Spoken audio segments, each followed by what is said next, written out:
were playing in a preseason game. He's doing that Mamba mentality thing where he's picking me up full court in a preseason game in the first quarter. I'm like, you turn around and he's like this, like standing there and like doing defensive slides, like standing in front of me. I'm like, yo, what is happening right now? This is freaking Kobe Bryant. So he stays with me for like 4 or 5 slides and then he bumps me and I kind of like fall off balance. I'm actually gassed at this point. I'm tired. There's a serious calmness about him, which is extremely deadly, right? Because he's not up, he's not down, he's not contemplating what just happened before or worrying about what's to come next.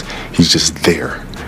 And when a player has the skills and has trained himself to have the skills to be able to juke shoot. One player dropped 81 points in a league built on physical defense and cramped spacing, while the other thrives on a system of screens, motion, and perfectly crafted openings. That contrast is exactly why modern players so often study Kobe's brutal, self-made scoring approach instead of Steph's system-powered style. Kobe created offense from nothing, while Steph's magic shines brightest inside a structure designed to free him. Hey, I don't have a lot of crazy high takes, right? But that's one. Yeah, I got to take Steph over. I mean, what you got? I mean, he's going to go down obviously greatest shooter of all time.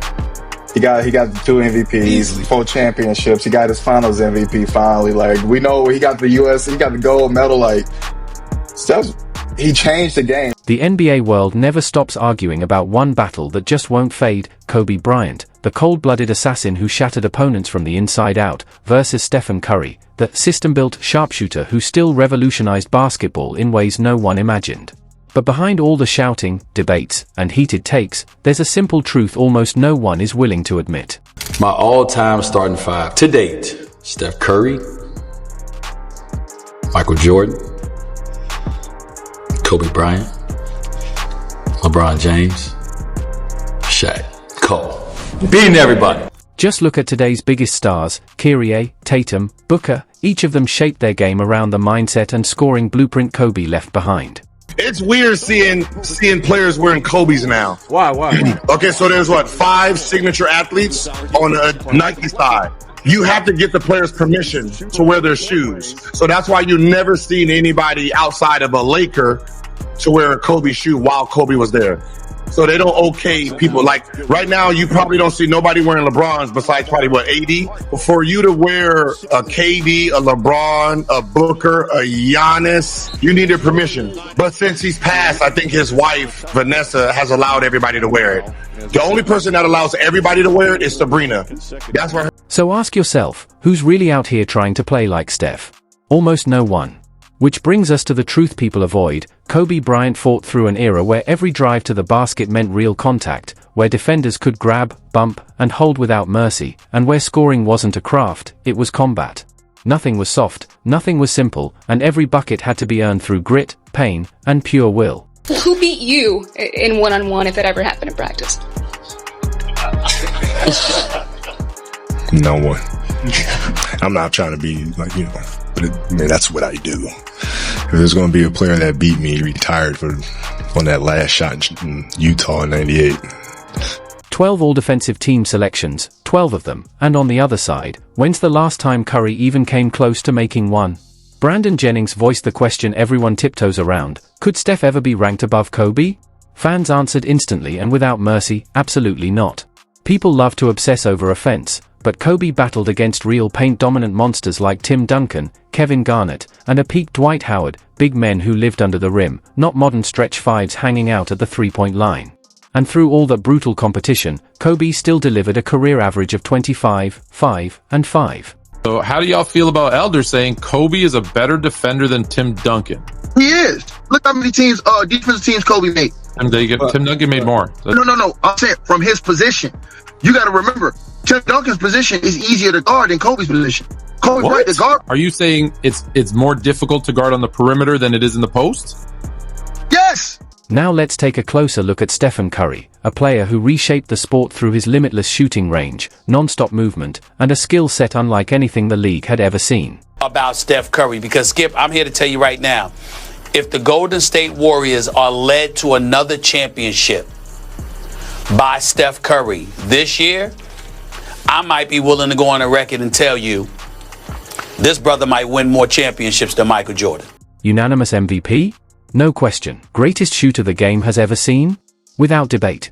But if we're being completely honest, the way Steph puts up numbers relies heavily on structure, elite spacing, non-stop off-ball action, and plays designed to free him. It's brilliant, it's effective, and it changed basketball, but it's not the same bruising, self-created grind Kobe had to battle through every single night. I talked to my teammates today about Steph Curry. In the film session, I had Steph in transition, and Steph cuts back door, and I'm body on body. I didn't look at the ball the whole time. And I know that goes against every coach. The ball is the problem. The ball is not the problem with Steph Curry. He's the problem. Steph is most dangerous when he doesn't have the ball. It's not many guys all time in our league that's most dangerous without the ball. I'm telling them, listen, guys, I've been in more than enough wars with those guys. But when Steph decides to cut inside the lane, don't relax. He's coming back up. That's reps and reps and reps and reps of actually guarding something that's uncomfortable. The Warriors' motion offense, Draymond's perfectly timed, and sometimes moving, screens, Klay pulling defenders out of the paint, none of it is built on isolation or pure one-on-one dominance. It's system basketball at its finest, and there's nothing wrong with that, but it's a completely different world from the era where Kobe had to create everything himself, absorb the hits, and still find a way to score. Kobe Bryant and LeBron James are playing one-on-one. Who's going to win? Wow, that's tough. That's tough. I had to pick somebody. I had to pick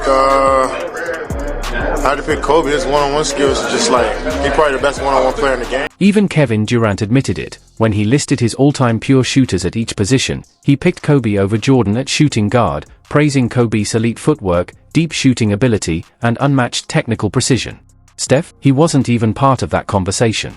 And the players echo the same sentiment. Kyrie Irving has openly called Kobe arguably the greatest of all time, describing their relationship as a real student-teacher bond built on respect, mentorship, and mastery. Growing up, Kobe he spoke at a camp one time. He asked the kids, like, what do they want to be when they grow up? And he asked the kids, like, what's your second option? And everybody kind of had a second option. He kind of looked at them funny and was like, man, I never had a plan B. People always told me, like, disperse your eggs in different baskets. He was like, why would I not give all my time, energy, and effort to the thing I'm trying to accomplish? And that just resonated so much. That was my favorite player. That's who I wanted to be like. So in my mind, there was never a plan B. Even to this day, people say, like, what would you do? And it's like nothing. Like, I was 50 Cent, get rich or die trying. Like, I was going to get to the league or die trying. And I live by that.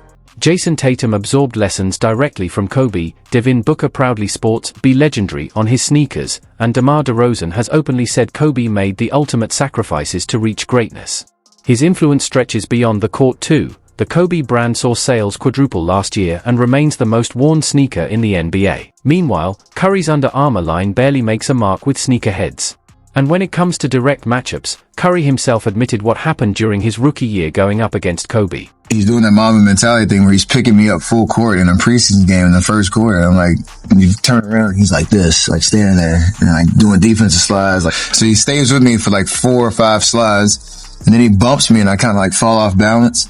So I'm actually gassed at this point. I'm tired. I got no option. I'm like, I'm just going to shoot it and live with it. And I shot it from probably 30 feet and I made it. And then I act like nothing happened. And he gave me like the little ass tap on the way back. And I couldn't even acknowledge that either. I kind of just like knocked him off. And I went right back in at halftime. I was like, I need that clip. He literally grabbed my knee and wouldn't let me move. I couldn't move. He caught the ball with one shoulder into my chest and all the air came out. That's Steph Curry describing Kobe in his own words. Kobe completely overpowered him physically. Lou Williams noted that Kobe had already pinpointed Curry's weakness. He hates having anyone behind him.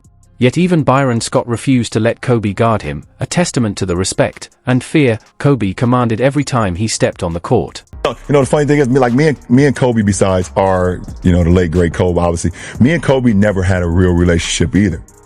Until we was on the Olympic team, we had a great relationship there, but it was always competitive between us. Until I became a Laker and then he retired, that's when our relationship became really, he welcomed me, called me like, bro, anything you need in LA, like, I got you. You're a Laker now, you family, and we would have multiple conversations. He was obviously, you got saw him coming to a lot of games and things of that nature. And when I passed him in the scoring record in Philly, I think he had a tweet out there like, keep on going, like, keep transcending the game, keep going, like, and that shit meant so much to me. Even LeBron acknowledges the truth. When asked to pick his all-time forward, Curry initially bypassed LeBron, naming Larry Bird first, before ultimately settling on Kobe Bryant at small forward. All-time, you're starting 5. You All time? include yourself if you want. You asked me right now. Ask me when I'm done playing, but right now, that's crazy. I think I've answered this before. I'm probably gonna have a different starting lineup. So we're gonna go Magic, Michael, Larry.